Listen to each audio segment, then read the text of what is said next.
Aries, tignan po natin kung kamusta ba ang lagay ng iyong kaperahan by 2025. Okay, so bago po yan, tignan muna natin kung ano ba yung current financial status mo ngayon. So marami po kasi sa inyo is malamang ay 24 nyo ito mapanood. So tignan natin. Aries, kamusta ba ang iyong financial status ngayon? So, we have Ace of Swords. Okay, marami naman po sa inyo, pinapakita dito, maganda naman po yung life ninyo, maganda naman yung inyong kaperahan. Hindi lang kayo nakaka-survive, pwede po na yung iba sa inyo may sarili po kayong ipon, pwedeng may mga investments kayo. So, in short, marami po na Aries na hindi naman kayo naghihirap. Pero by the way nga po pala, pwede nyong panoorin yung inyong Sun, Moon, Rising, and Venus sign para po sa mas kumpletong detalye para sa inyong kaperahan by 2025. So, ayan. Pero tingnan natin kung ano ba yung main cause ng financial problems mo. We have Wheel of Fortune. Okay, so ang nakikita ko lang dito, yung iba sa inyo, magastos po kayo. Ayan, siguro nga kasi, meron naman kasi kayong gagastusin. Okay, kaya lang kasi, ayun, there are times na hindi nyo talaga nababudget yung inyong kaperahan. Sabihin natin, minsan, medyo nagagalaw nyo pa yung inyong ipon. Ganyan po. So, tignan naman natin, okay, energy ng kaperahan mo naman by 2025. Energy ng iyong kaperahan naman by 2025. So, we have Ace of Pentacles. So, maganda pa rin talaga. Tsaka marami pa rin opportunities na paparating para sa'yo. Yan po. Pwede ngang meron ka ditong mga mahalagang transactions or malalaking transactions by 2025.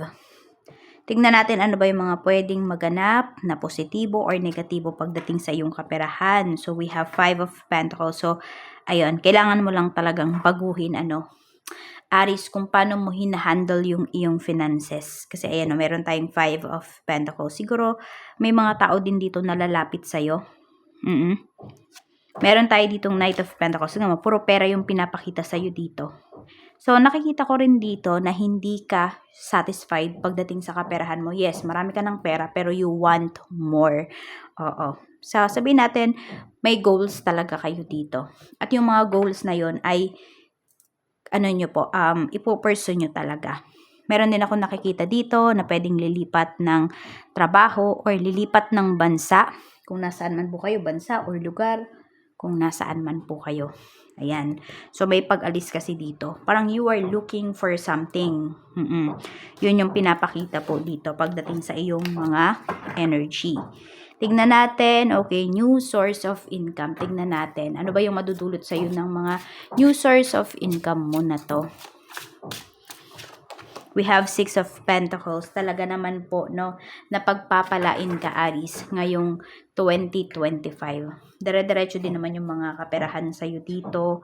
Yung dating ng pera. So, ayan po. Kung ano man itong new source of income na to, alagaan mo.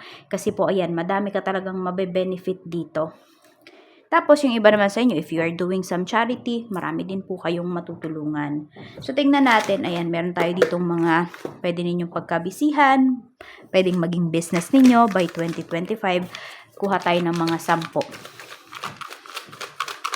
Tingnan natin kung ano yung mga mapipick up natin dito. Okay. 10 na kaya yun. So, ayan, may nag-interrupt. So, we have agent. Ayan, pwede kayong mag-ahente ng lupa. Ano ba, ng sasakyan. Yung iba sa inyo, ayan po, ng properties. Kaya din siguro ang daming malalaking pera na pinapakita dito. So, ayan po. We have sofa making.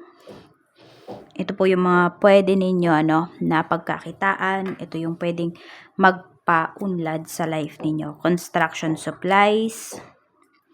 Meron tayo ditong bahay kubo. So, paggawa ng bahay kubo. Ayan po. Actually, in demand yan ngayon. Madami naghahanap niyaan. So, tignan natin kung ano pa yung mensahe. We have tusok-tusok cart. Ayan. So, tignan pa natin. We have online seller. Baby clothes or needs. Tapos, mga dried fish.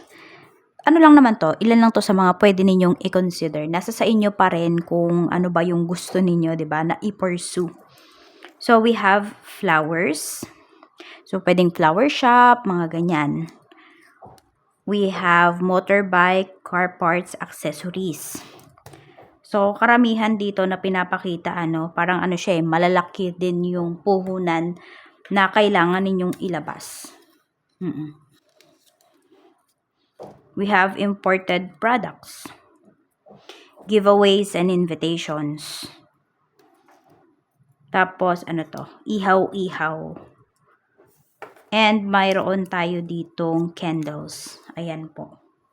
Yan yung mga pwede ninyong i-consider if gusto po ninyo na mag-business. Ayan. So, yan yung mga pinapakita sa atin pagdating sa inyong kaperahan. So, tignan natin. Ayan po, may mabe-benefit talaga kayo dyan. Pero syempre, kailangan maging matyaga po kayo.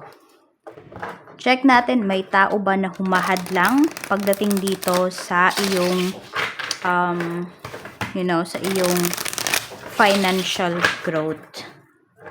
Tignan natin kasi wala pang pinakita dito kanina. Usually kasi yung mga niread ko nung nakaraan is, ayan, may pinapakita ka agad. Na humahadlang dun sa kanilang financial growth. Pero pagdating naman sa'yo, walang pinapakita dito. But let's see kung mayroon ba. Okay? May tao ba na humahadlang sa financial growth mo? Aries. May tao ba na humahadlang sa iyong financial growth?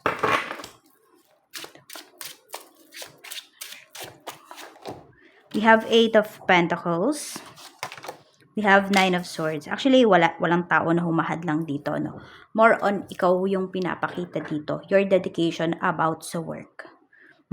So, ang gawin mo, by 2025, huwag kang pabago-bago ng mga decisions mo pagdating sa trabaho, ganyan. So, kailangan mo talaga dito is maging matyaga para ma-achieve mo yung success na hinahanap mo. So, wala pong pinapakitang tao dito. More on about you, about your emotions lamang. So, ayan po. Ang pinapakita sa'yo, we have the Magician. Okay, mag-ingat ka lang kasi, ayun, may mga, hindi siya kasi pinapakita na specific na tao eh. Walang sinasabi dito, walang minimension dito yung mga cards mo sa universe. Ang pinapakita po dito is pwedeng may manloko sa'yo dito.